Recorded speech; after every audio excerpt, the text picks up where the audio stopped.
ബന്ധുക്കളുണ്ട്, പക്ഷെ അവരൊന്നും പുള്ളിയുടെ കാര്യത്തിൽ ഇടപെടില്ല. പുള്ളി അങ്ങനെ ഒരു മൈൻഡാണ് എന്ന് പറഞ്ഞാൽ എല്ലാവരെയും ചീത്തയും വിളിച്ച് ആരുമായിട്ട് സഹകരണമില്ല, അയൽക്കാരുമായിട്ട് ഒരു സഹകരണമില്ല. പുള്ളിയുടെ ഒരു അച്ഛനുണ്ട്, അദ്ദേഹം വയസ്സായി. ഈ അച്ഛനെയും മിക്ക ദിവസവും രാത്രി എടുത്തിട്ട് ഇടിക്കുന്നതാണ് പതിവ്. നമസ്കാരം. യാതൊരു പ്രകോപനവുമില്ലാതെ മുറ്റം തൂത്തുകൊണ്ടിരുന്ന വത്സല എന്ന് പറയുന്ന സ്ത്രീയെ അവരുടെ അയൽവാസി പെട്ടെന്ന് ആക്രമിക്കുന്നു, ഇഷ്ടിക കൊണ്ട് എറിയുന്നു, തല പൊട്ടുന്നു. ഇപ്പോൾ അവരുടെ മകൻ തന്നെ നമ്മളോടൊപ്പം ചേരുന്നുണ്ട്. എന്താണ് യഥാർത്ഥത്തിൽ സംഭവിച്ചത്, എന്താണ് ഈ പറയുന്ന അക്രമകാരിയായിട്ടുള്ള അയൽവാസിയെ കൊണ്ടുള്ള പ്രശ്നങ്ങൾ എന്നതാണ് മലയാളി വാർത്തയോട് പ്രതികരിക്കുന്നത്. ചേട്ടാ, എന്തായിരുന്നു ശരിക്കും സംഭവിച്ചത്? ശരിക്കും പുള്ളിയെ കൊണ്ട് നാട്ടിൽ മൊത്തത്തില് വിഷയമാണ്. 3 വർഷം കൊണ്ട് തുടങ്ങിയതാണ്. എല്ലാവരെയും അസഭ്യം പറയുക. പുള്ളിയുടെ വൈഫ് ഒരു 2 പ്രാവശ്യം ആത്മഹത്യക്ക് ശ്രമിച്ചിരുന്നു. പുള്ളിയുടെ ഈ മർദ്ദനം ഇതൊക്കെ കാരണം. അങ്ങനെ അവർ 3 വർഷം മുമ്പ് പോയി, ഇങ്ങനെ ഉപേക്ഷിച്ച് പോയി. അപ്പോൾ പുള്ളി അതിനുശേഷം എല്ലാ ദിവസവും മദ്യപിച്ച് വേറെ ഒന്നും ലഹരിയൊക്കെ ഉപയോഗിച്ചിട്ട് അസഭ്യം പറയക്കും, ചീത്തവിളിയാണ്. അപ്പോൾ ഞായറാഴ്ച ഉച്ച കഴിഞ്ഞിട്ട് അമ്മ അവിടെ മുറ്റം തൂക്കുകയായിരുന്നു. ഞാൻ അവിടെ ഇല്ലായിരുന്നു, വീട്ടിൽ വേറെ ആരും ഇല്ലായിരുന്നു.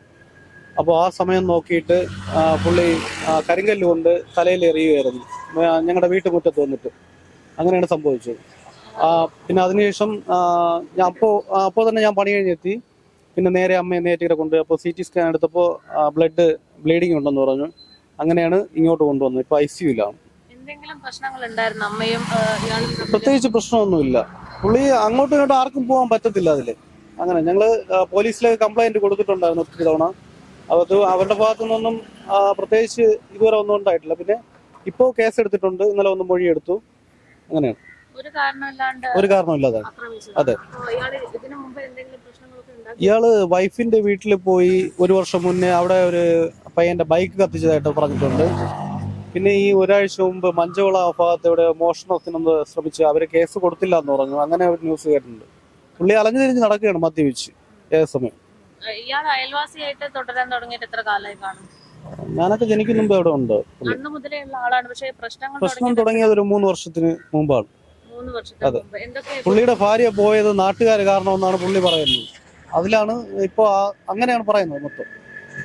നാട്ടുകാര് കാരണം ഭാര്യ പോയി എന്നുള്ള ദേഷ്യമാണ് അയാൾ കാണിച്ചുകൊണ്ടിരിക്കുന്നത്. അതെ, അമ്മയായിട്ട് സംസാരമൊന്നും ഇതിനു മുമ്പ് ഉണ്ടായിട്ടില്ല. അങ്ങനെ ഉണ്ടായിട്ടില്ല.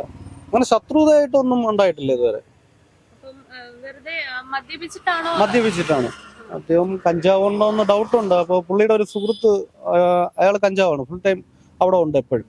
ഇവർ രണ്ടുപേരുമാണ് ഒരുമിച്ച് നടക്കുന്നത്. പഞ്ചായത്ത് വാർഡ് മെമ്പർ അടക്കം അയൽവാസികളായിട്ട് അതെ, വാർഡ് മെമ്പറിന്റെ തൊട്ടടുത്ത വീടാണ്. ആ ഒരു സ്ഥലത്ത് പോലും ഇത്തരത്തിലുള്ള അതിക്രമം എന്ന് വെച്ചാൽ നമുക്ക് സ്വന്തം വീട്ടിൽ പോലും നിൽക്കാൻ പറ്റാത്തൊരവസ്ഥയാണല്ലോ. അതിനെതിരെ സംസാരിക്കുകയോ എന്തെങ്കിലും നടപടികൾ സ്വീകരിക്കുകയോ ഒക്കെ ചെയ്തിരുന്നു?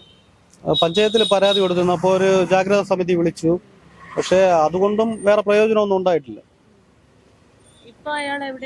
ഇപ്പം സംഭവത്തിന് ശേഷം അവിടെ ആരും കണ്ടിട്ടില്ല. ഒളിവിൽ പോയെന്നാണ് തോന്നുന്നത്. അതെ, അമ്മ ഇപ്പൊ ഒന്നുകൂടെ CT എടുക്കാന്ന് പറഞ്ഞു. ബെറ്റർ ആണെങ്കിൽ വാർഡിലാക്കാന്ന് പറഞ്ഞു. ഇനിയിപ്പം തിരിച്ചങ്ങോട്ട് പോകുമ്പോഴും ഇയാൾ അവിടെ തന്നെ എങ്ങനെയാണെങ്കിൽ തുടരാനുള്ള സാധ്യതയുണ്ടല്ലോ. അപ്പൊ ഒരു പേടി തോന്നുന്നുണ്ട്. പേടിയുണ്ട്, ഉറപ്പായിട്ടും പേടിയുണ്ട്. അപ്പൊ നമ്മള് ചാനലിലൊക്കെ കാണുന്നതുകൊണ്ട് അറിയാം, ഒരു പ്രകോപനം ഇല്ലായിരുന്ന അയൽവാസികളെ വെട്ടിക്കൊല്ലുന്നത്. ഞങ്ങൾക്ക് നല്ല പേടിയുണ്ട്. പുള്ളി ഇത് സ്ഥിരം പതിവാണ്.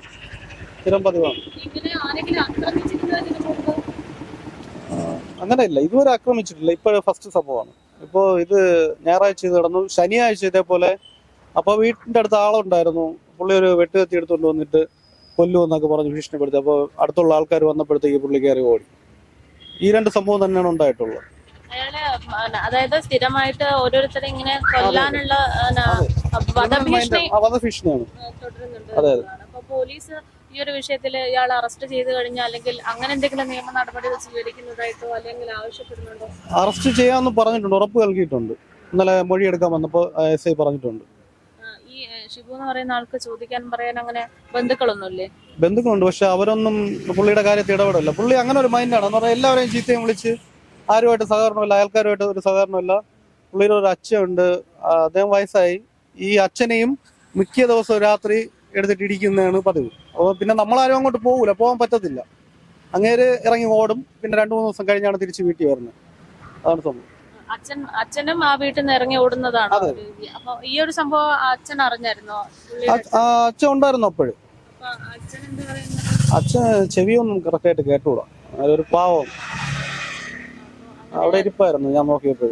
മെമ്പറാണ് ഇതിന് കൂടുതൽ സഹായിച്ചതെന്ന്. അതെ അതെ, മെമ്പർ ബാക്കിയുള്ള എല്ലാ നിയമ നടപടിയൊക്കെ എല്ലാം നേതൃത്വം കൊടുത്ത മെമ്പറാണ്. പിന്നെ ബാക്കി പോലീസ് നോക്കാന്ന് പറഞ്ഞു. പോലീസ് ഇതിനു മുമ്പും പക്ഷെ പരാതി കൊടുത്തിട്ടുണ്ടായിരുന്നു. പരാതി കൊടുത്തിട്ടുണ്ട്. ഒത്തിരി തവണ പോലീസ് അവിടെ വന്നിട്ടുണ്ട്. രാത്രിയൊക്കെ ഞങ്ങൾ വിളിച്ച്, രാത്രി എന്ന് പറഞ്ഞാൽ പുള്ളി രാവിലെ തുടങ്ങിക്കഴിഞ്ഞാൽ ചിലപ്പോൾ 2 മണി 3 മണി വരെയൊക്കെ ഒരേ കണക്കിന് ചീത്ത വിളിയായിരിക്കും. അങ്ങനെ ഒത്തിരി ദിവസം പോലീസ് വന്നിട്ടുണ്ട്. പിന്നെ അവർ പറയുന്ന ഇപ്പോഴത്തെ നിയമം വെച്ചിട്ട് ഇവനെ കൊണ്ടുപോയി ഒന്നും ചെയ്യാൻ പറ്റത്തില്ല, അങ്ങനെയൊക്കെയാണ് പറയുന്നത്. അയാൾ എന്താ ഇങ്ങനെ പ്രശ്നം ഉണ്ടാക്കുമ്പോൾ പ്രധാനമായിട്ട് പറയുന്ന കാര്യങ്ങൾ? അങ്ങനെ പറയണമൊന്നുമില്ല, അനാവശ്യം പറയുക, അത് പറയാൻ പറ്റത്തില്ല. അങ്ങനെയുള്ള വാക്ക് കൊച്ചു 10 വയസ്സായ പെൺകുട്ടികൾക്ക് പോലും റോഡിൽ ഇറങ്ങാൻ പറ്റാത്ത കണ്ടീഷനായിപ്പോ. ചീത്ത വിളിയും വൃത്തികെട്ട വാക്കുകൾ പറയാം.